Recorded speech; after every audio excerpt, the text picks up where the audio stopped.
편안한 밤 라디오 최혜령입니다. 날이 정말 많이 추워졌어요. 모두 감기 조심하시고 잘 때도 수면 양말 꼭 신고 주무세요. 연말에 가장 설레는 날인 크리스마스는 잘 보내셨나요? 누군가와 함께하지 않았더라도 먹고 싶은 음식을 먹었거나 보고 싶은 걸 보셨다면 그걸로 충분히 풍요로우셨을 거라 생각합니다. 정말 올해가 며칠 남지 않았는데요. 2024년의 마지막 날까지 사랑으로 가득 찬 하루 보내시길 바라며 오늘의 주제는 사랑을 잘하는 법입니다. 사랑 좋아요.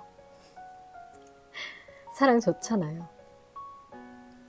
비단 연인 관계에서만을 말하는 게 아니라 삶에서 사랑을 나누는 게 저는 가장 중요하다고 생각해요. 그래서 사랑을 잘하는 법을 두 회차로 나눠서 이야기해 볼까 합니다.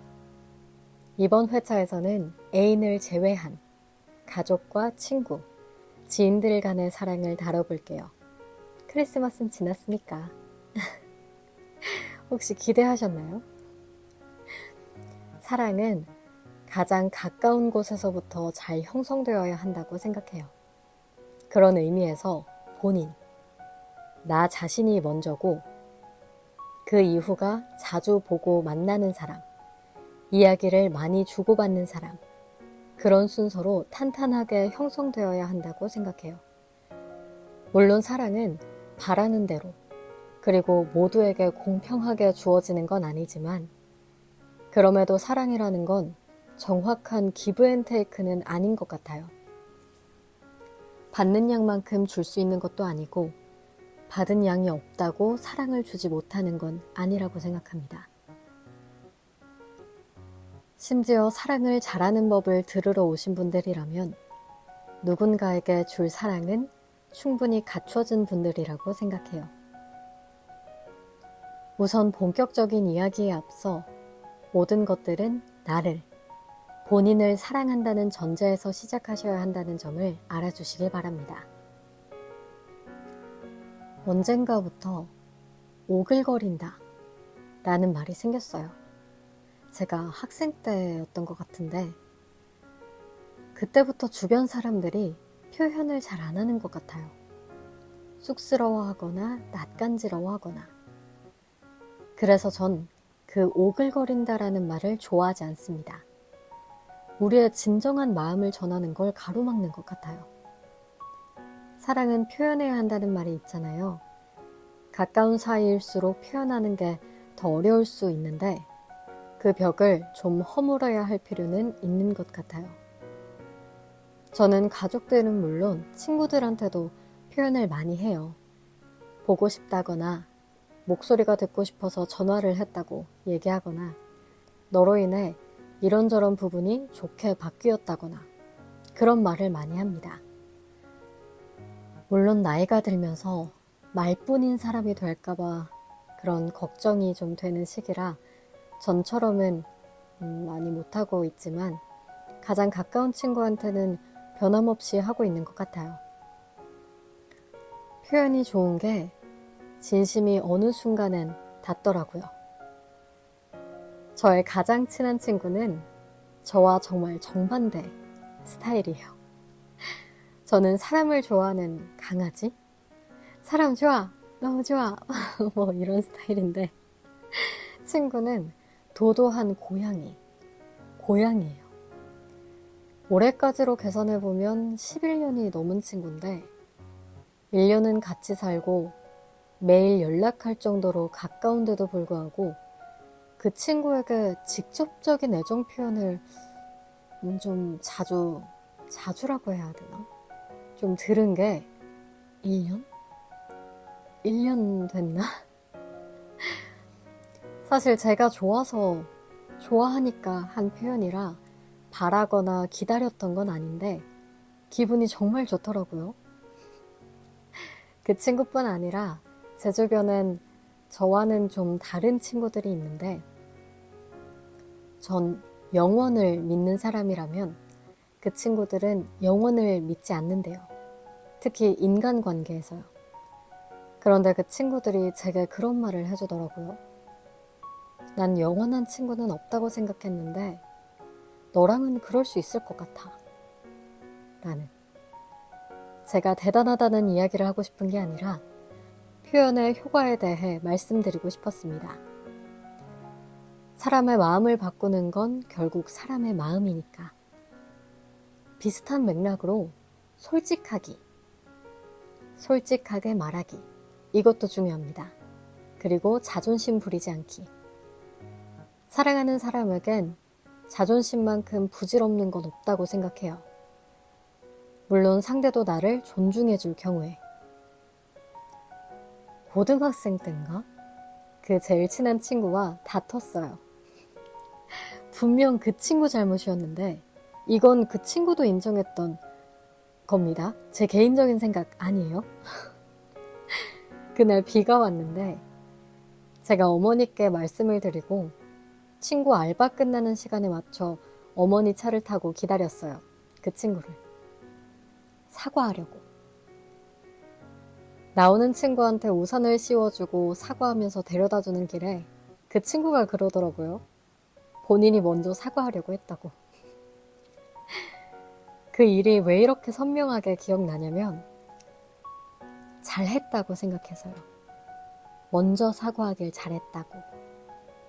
지금도 제일 친하니까. 그리고 그 이후에 그 친구에게 더 많은 걸 받았거든요. 위로, 공감, 즐거움. 이외에도 많은 걸요. 인생에 정말 친한 친구. 그런 친구 한 명만 있어도 성공한 인생이라고 하잖아요. 저는 그 친구 덕분에 성공한 인생을 살고 있기 때문에 제가 먼저 사과하는 거, 심지어 제 잘못이 아니더라도 먼저 사과하는 거 전혀 아무렇지 않아요. 네 번째론 나와 다른 사람임을 인지하는 것. 이건 가족에 조금 더 적합한 이야기인데 우리는 가장 가까운 사람에게 가장 많이 화를 낸다고 합니다. 저도 그랬던 것 같아요. 후회를 많이 해요. 우리가 가장 가까운 사람에게 화를 많이 내는 이유는 우리 뇌에서 나를 인지하는 영역이 있는데 나와 가까운 사람일수록 뇌에서 나와 가깝게 저장되어 있다고 합니다. 우리나라 사람들의 경우에는 나를 인지하는 곳에서 엄마도 인지한다고 해요. 나와 엄마를 동일시하는 거죠. 그래서 내 생각과 다르면 화가 나는 거고요. 이 이야기는 마지막 방법인 건강한 거리 지키기와 맞물리는 것 같아서 같이 이야기해 볼게요. 모든 인간관계는 적당한 거리가 필요하다고 생각합니다. 너무 멀어서 좋은 것도 아니고 너무 가깝다고 좋은 것도 아닌 것 같아요. 나와 그 사람은 다른 사람이기 때문에 내가 그 사람의 모든 걸 책임지고 해결해 줄 수 없고 반대로 그 사람이 나의 모든 걸 책임지고 해결해 줄 수 없기 때문이죠. 그래서 나와는 다르다. 같은 상황에서의 대처 방법도 생각도 느끼는 바도 다르다는 걸 인지하고 이해해야 합니다. 그렇게 되면 자연스럽게 건강한 거리가 생기기 시작할 거예요. 누군가에게 의지한다는 건 마냥 나쁘다고 생각하진 않아요. 심지어 어느 땐 필요하다고, 필수적이라고 생각하기도 합니다. 그런데 저로 예를 들자면 20대 초반 개인적인 일이 좀 있었어요. 긴 얘기니까 오늘은 생략할게요. 너무 힘든 시기에 어머니가 곧 제 삶의 이유였던 때가 있었어요. 너무 고맙고 미안하고 사랑하니까 나보다 먼저였던 거죠. 그러다 점점 힘든 시기를 이겨내면서 나를 사랑하게 되고 독립적인 나의 삶을 살아야겠다. 그게 건강하고 행복한 삶이다. 라고 느꼈던 순간에 가장 먼저 시작했던 일이 어머니와의 건강한 거리두기였습니다. 지나친 걱정, 지나친 의지를 하지 않기 위해 많이 노력했던 것 같아요. 고민이 되는 일은 제가 스스로 생각하고 선택하려고 했고, 심지어 어머니께 얘기하기도 했어요. 엄마, 나는 엄마를 너무 사랑해. 그래서 내가 원하는 것보다 엄마가 원하는 걸 선택하려고 해. 근데 그러면 안 될 것 같아. 지금 우리 건강한 거리를 좀 둬야겠어. 이렇게요. 어머니도 그게 좋겠다 말씀해 주시고 함께 노력해 주셨죠. 절 조금만 걱정하려고 해주시고. 그래서 지금은 좋아요. 서로를 존중하고 배려해주고 있어요. 순수한 사랑은, 상대에게 정말 이로운 사랑은 나의 개인적인 바람, 조건, 그런 것들이 다 걸러진 사랑이라고 생각해요. 정말 상대를 생각하는 순수한 마음 그 자체인 것. 그런 사랑을 주려면, 그리고 받으려면 나와 상대를 명확하게 구분하고 다름을 인정하고 적절한 거리에서 상대를 바라봐야 한다고 생각합니다. 날이 정말 많이 추워졌어요.